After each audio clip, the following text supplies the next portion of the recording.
Hello, everybody. Welcome to Ignite Your Life podcast with Rick and Shashi. Can you turn that down, please? And welcome.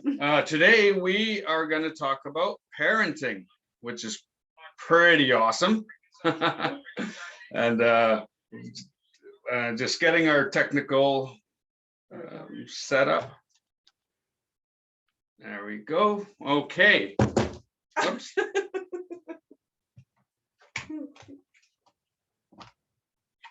Welcome. Today, parenting. This is a huge topic, and we're not going to cover every little detail about parenting in one 30-minute session, but we are going to hit upon some of the highlights, some of the key points that, in our life with our three children, we've experienced, we've come across. So we're going to speak from our own experiences in today's podcast. And we have three children and they're grown. Yes. We have a daughter turning 26 and we have two boys that are 23 and graduating university. Two of our kids are entrepreneurs.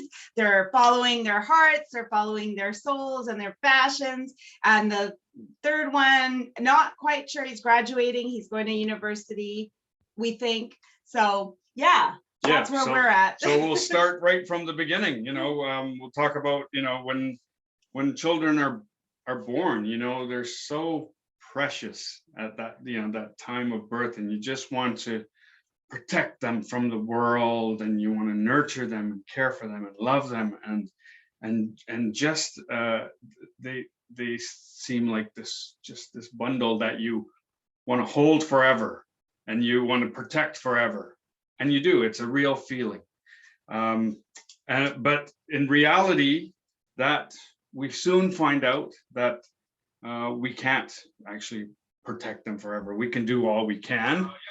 We can, create the best environments for them, give them the best tools we can. But in the end, we actually have to realize that we don't own our kids. And I know a lot of people talk like,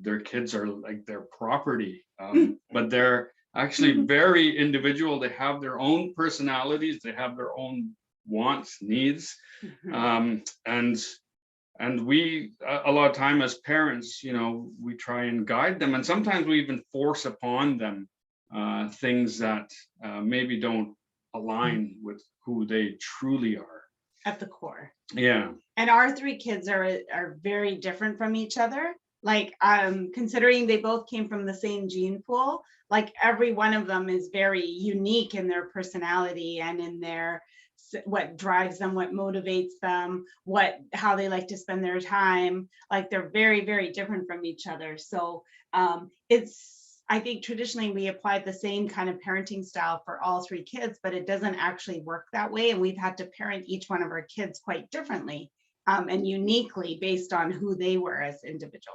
Yeah, absolutely. And a lot of parents will tell you this. We had the same rules, same situations, but the kids were born with different personalities, or they turned out completely different. And that's completely true. That happens energetically as well as dynamically, like the dynamics of the family as each child enters into the family. So that energetically, we come into this world with an imprint and some energy that we're holding on to, or that we have, that's been passed down to us, and we come in and we have these traits, certain traits, and these traits play out during our lifetime. So one sibling can be completely the opposite of another sibling, and the other reason this happens is because each child is born into a different family. If you think about it, the first child comes into the family. There's only the parents. There's no other siblings around, so they get all the attention. You've heard of the stories of there's hundreds of pictures of the first one and then 2 of the second one, because it's the novelty's not there any longer, or the parents are so busy now that they can't bother taking photos of all the firsts that the second child does. And so that's very important to realize, that each child comes in to the family, and the family is very different than the previous child. So if you have a third one, that family once again is completely different than the first 2. The parents are now more experienced, more comfortable with parenting. They come in, the third one comes into an environment where there's an older siblings are there, so they're already coming into something completely different, where they don't have the parents' undivided attention, but they do have the attention of older siblings, and they have all those dynamics going around. So that's what he's talking about. Yeah, absolutely. And birth order, you've heard about the typical traits of birth orders. The oldest ones usually takes the leadership, is confident, and basically is going to take over, run over the family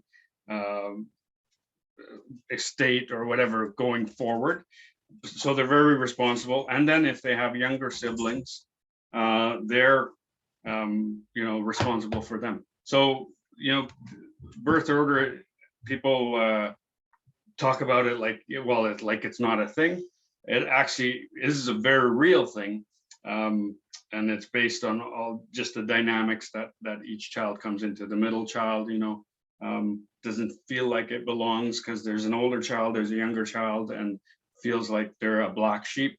Those dynamics are true, and those most of the time, not every time, but those traits are always there, and it's based on where that child comes into the family. So if you're having children and you notice these traits, or this is what's happening, just understand that it is very real, and it does happen. Yeah, and it's not just only about birth order, but like another big thing is that we're all a soul. We're made up of energy. So when we come into these bodies as babies, and our soul is here to serve a purpose. Like we're here to do a purpose, and it's up to each individual to go within and know and figure out what that purpose is. And as children before the age of 6, they're most in tune with their authentic purpose and what they're meant to do in the world. But at that time, if the parents aren't aware of shaping them and molding them to be who they're meant to be in the world, and parents and society start to impose what they think is right and wrong, and what society's views are, and what they have to behave in a classroom in kindergarten and grade 1 and put up their hand to give a response, or there's all these norms and systemic norms that are imposed upon that soul that's here to serve a purpose, and a big purpose in the world. So that comes into play as well, into why these children turn out to be different from each other. Yeah, absolutely. And sometimes during the teenage years of a child's life, they sort of really want to separate from the parents. They want to really sort of establish themselves as people, as individuals, as people who have a purpose. They want to live their purpose and just establish their independency. And a lot of time that means they actually start to push away from the home or the parents, or rebel. And this is absolutely normal. You may experience this if you have teenagers. I'm here to tell you it can be a bit of a rough stage. It's actually not like less normal to have them not go through a little bit of rebellious stage in their teenage years and try to break away and try to push against you. Because what that is the person they're becoming their own person, and that's a natural transition to adulthood. So they need to do that so they can learn to stand on their own 2 feet and be independent and have their own set of beliefs and have their own set of ideals and their thoughts and know who they're going to be in the world. So if they never actually go through that and they just kind of comply with whatever mom and dad are saying, they never truly like become confident within themselves and are able to go out and then impact.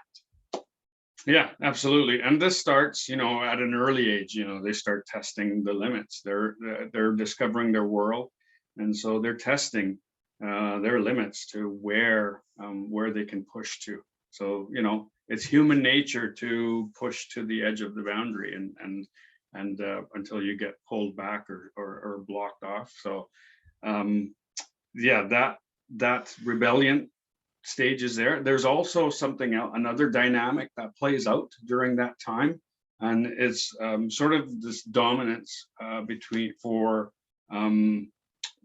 being the king or the queen of the house. So I noticed this with our daughter and Shashi. They were at odds a lot of the time when Shala was just late teens. They were at odds a lot of time, and that was more of a trying to establish a dominance for being the queen in the house. It happens with men as well, but it's less frequent, or it's not as it doesn't show up as and I don't know if it's so much as being in the queen of the house, but I think it's just a natural rite of passage that girls need to go through in order to push away from their moms. Because in order to be independent and have their own set of and figure out who they are as a person, they've got to push back. And I remember doing that with my own mom at that age, and having that pushback and having that wanting to be independent, not wanting to listen to what my mom was saying. And between those years of like 14, 15, 16, 17, and then the older I got, the more I realized, wow, she's really smart. She really knows a lot of things, and so that's pretty normal, I think, but the painful thing, I guess, is when you're not able to communicate openly. So then resentments and grudges can stay in the relationship for many, many years. And some people never actually truly heal those relationships or those wounds that they had with their parents or their siblings, because there's not that openness. So then it kind of festers into like a grudge, or maybe it's less of a close relationship, and then you become only a little bit of who you are meant to be in front of those people, those family members, and you're not comfortable sharing all of your stuff yourself. And we've tried to foster an environment in our home where people can be who they're meant to be. And we actually have a family statement, which I'm going to grab right now. Yeah, so we actually created a family mission statement for our family to be able to express themselves without any. So now I have to say that when we came up with this statement, we were actually having a lot of conflict, and there was a lot of fighting going on in our home. And I remember that we were on a family trip, and we talked about, okay, well, how do we want our family to be? Like, how would you guys like it? And we came up with this statement as a family. And our second son, who's now a digital entrepreneur, and he's in South America, he actually drafted this statement. And he was the one who took leadership in developing this family mission statement. So I'm going to read this to you because he took such leadership, and I think he would have been about 21 at the time. So I'm just going to close the door here. And so what it says is, Our family is free to express and resolve conflicts instead of holding resentment. We are a united, caring team that works, plays, and shares together. We commit to healthy living, laughing, and serving our community. And so that is our statement. And this is in my daughter's writing. She came up with this and she framed it. And we have this now up on our wall. And it's something that we, when we drafted this, this is not how our family was living. And 2 years later, with a lot of work, a lot of personal development work, a lot of tears, a lot of frustration, a lot of fights, we are now living this as a day-to-day reality. It's not just a vision that we had, but it starts with creating a vision of what it is that you want for your children, what it is that you want for your family, and starting with that vision, that dream of how do you want your relationships and how do you want your family, and then everybody contributing to that in some way. And if you can come up with it as a team and as a family, then you get buy-in from everyone, as opposed to as the mom or as the dad saying, this is what's going to happen because I said so. Absolutely. Yeah, perfectly said. And that's a great example of working things out together and having your children be involved in the decisions of the household. And I don't mean that that they make the rules.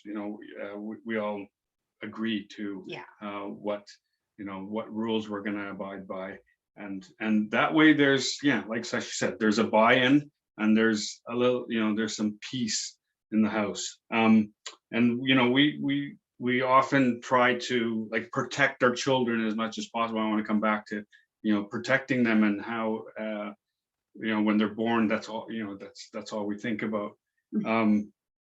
And I've just seen in other families where that protection can go a little too far. They don't allow children to have some of the necessary experiences that they need to learn, to grow, to become independent. So I truly encourage you to guide them as much as possible, but don't do everything for them. Let them learn, let them make some of the mistakes that we made. We always say, learn from others' mistakes. Well, that often isn't true. Often you actually have to make the mistake to truly learn from it. Otherwise it's just conceptual.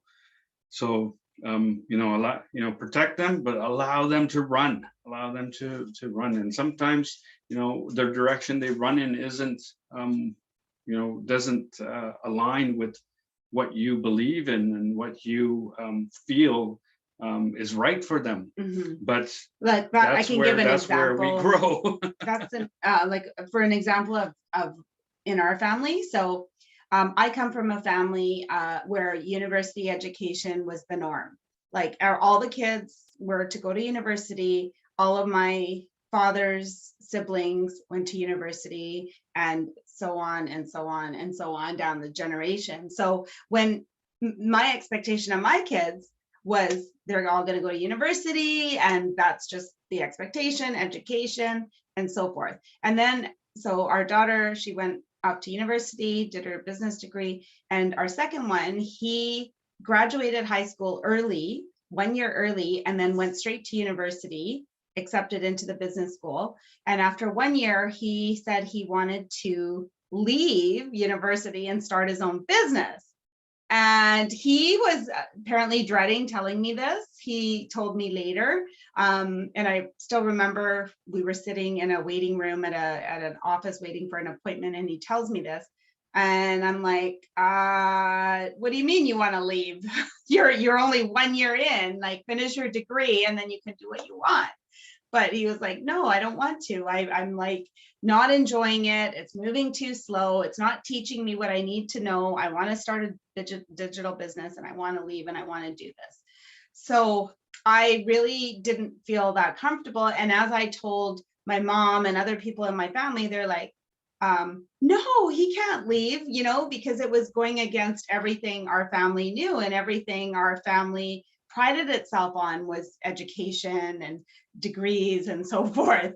So it was a real, a shakeup of my energetic system and my beliefs and everything. And I had to take a few steps back and let him be who he was meant to be. And I said, okay, well, the way I justified it in my mind was he graduated 1 year early. So fine, he can take a year off, go do his business, and then, he'll probably come back after a year and go back and finish school, and it'll all be fine because he graduated a year early, so he won't lose anything.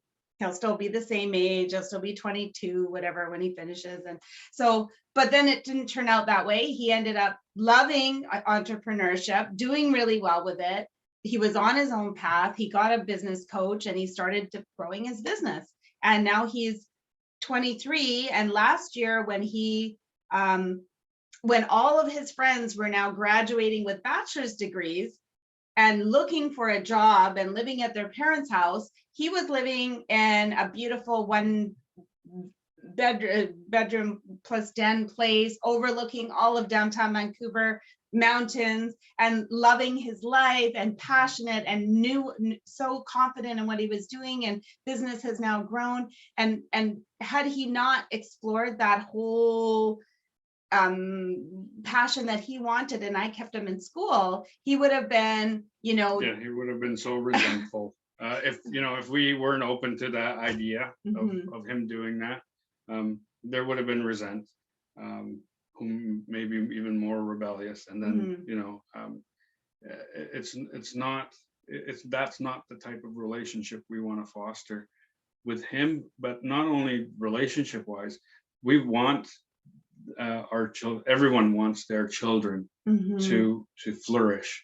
And sometimes our traditional views of what flourishing means is not truly. Well, the world is changing. The world isn't the same as it was a generation ago. Like 25 years ago, when I graduated from university, it's not the same. You can't walk out of university and walk into a job unless you're, a nurse or a medical doctor or an engineer. But there's so many other jobs out there that don't require that, because everything's online now. So there's so many different ways of making money and building wealth and exploring your passions and being who you're meant to be, because we're all authentic beings that have, we're souls, and we have this purpose here that our soul is meant to, and at the core of everything, we're just pure love, all of us. And anything that takes away from that is just hurt. We've been hurt by people because people have let us down, people have disappointed us, people have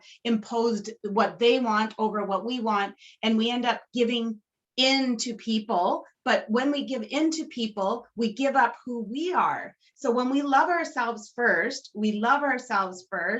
as God loves us. And then when we love ourselves, we can love everybody else even more. So that's how, with children, when you teach them to love themselves and believe in themselves and have strength within them, then everything else will fall into place, because they'll be good people because they love themselves. So if you love yourself, you're not going to go and hurt somebody else or steal from somebody else or call somebody else a name, because you're just pure love. Yeah, absolutely. And Vijaya says that's called sheltering. Yeah, so that we want to, as much as we want to protect our children, we don't want to shelter them from everything, and we discussed that earlier. And so and I know it was a huge topic today, and I know we just touched on some of the highlights and shared some of the stories from. And I'm just going to address this comment here about having, she's saying, I never got married because to me that means no freedom. I'm still finding myself. I like my space, even though I'm in a relationship. It's so different. I still have little piece of me to do as I wish. So I would say to that a healthy relationship means that you can be who you're meant to be. The other person can be who they're meant to be, and you bring out the best in each other, and you love each other, and your love together creates a much bigger love that you can give to your family and to the world around you. And if the relationship is causing you to shut down and not be yourself, then that would and not be have freedom. Because if you're defining marriage as not having freedom, then maybe we have to redefine what marriage actually looks like. Yeah, because I think that definition of marriage isn't a healthy definition, because then that's not, one of the person is sacrificing themselves to be in the marriage, and that's not going to make the person happy. And if they're not happy, how is that a happy relationship? If there's two people in a relationship and one person's not happy, that's not a happy relationship, right? So yeah, and like, I love to go snowshoeing on the mountain. He doesn't love that. So I just find people that want to do what I love to do, and I have so much fun doing that. And he's happy because I'm happy. Yeah, and So, occasionally I'll go and we'll both have fun. But we're the freedom comes with understanding that we not always have the same interests at the same time. I'm just reading what she wrote here. Maybe because I was a girl, so I was protected more. It's not good. Children need to be given their identities, their freedom, and experience life in a good way. God bless my parents. It was hard. Yeah, it was definitely hard. And our parents did the best that they could with whatever means they had. And then now we get to be defined who we want to be in the world, given whatever we were given by our parents. They did their best. We take all the good things that we were given in our life, and we take all of those things and let the negative things go, because if we keep the negative things in our mind, we're going to attract more negative things. But if we keep the positive and the love and the like the really good things that we have in our life, and count our blessings and be grateful, then we can create more of that. And especially when we define a future, like I know when we were just talking about that vision that we had for our family, like we had all kinds of fights going on at the time, and we were fighting, our kids were not happy, there was so much going on, and it's hard to look ahead and think like, what do I actually want in my life? But it's when you put that down, that vision that you have for your life, like what does a healthy relationship look like? What does your ideal partner look like? What does what is the harmony in your home that you want? And then who do you need to be to have that? You need that vision. Absolutely. But it wasn't until I changed myself that everything else changed around me. Like I used to always expect Rick to change, like he needed to do more, right? I kept saying like, you need to do more. Like, why are you on the couch? You need to do this, you need to do that, and he wasn't happy about that. I was just being Rick. He was just being Reg, and he just like, island mentality. And I was a doer. And but then I realized I was holding myself back from doing what I wanted to do. I was wanting to do all these things, and I was expecting him to also be that energetic and doing things that I wanted to do. And I couldn't expect that. I just have to like let him be him, and I got to be me, and I got to do what I'm created to do in this earth, in this world. And I can't hold myself back. But at the same time, I can't expect him to be at my pace and do things like, at the level that I'm doing them, because he's got to do what's right for his soul and what he's guided to do, because he's here for a big purpose. And God puts each of us on this earth to fulfill our own mission. And then when we get to the end of our life, we're going to look back and we're going to say, okay, I tried my best. I loved people as much as I could. I shined my light as much as I could on people. I lit people up. I helped people. I didn't look at my negative things. I looked at my blessings. I counted my blessings. That's what I think that is our purpose here in life, is to, do as much as we can. I'm going to build a huge business. I want people on my team to come empower themselves and build their own businesses, because to me, that's like, I know I have it in me. I have more in me. So I don't want to just be in a paycheck job and be unhappy. I want to go and build, a massive business, and I want to empower women to take control of their lives and be more confident, be younger, be healthier, and keep going. Like, 50s is nothing, 60s is nothing. Like for me, I'm gonna be like on my team. I want them like strong and empowered well into their like late years and healthy. Yeah, I want to come back to something Sashi said earlier about being in the family and being unhappy. And when we were making that statement, we actually didn't know we were unhappy. Like it just seemed like normal, like our normal life. It wasn't until we actually went to the next level and you look back and you think, oh wow, like that's the state, the condition we were in, or the state of affairs that was happening at that time.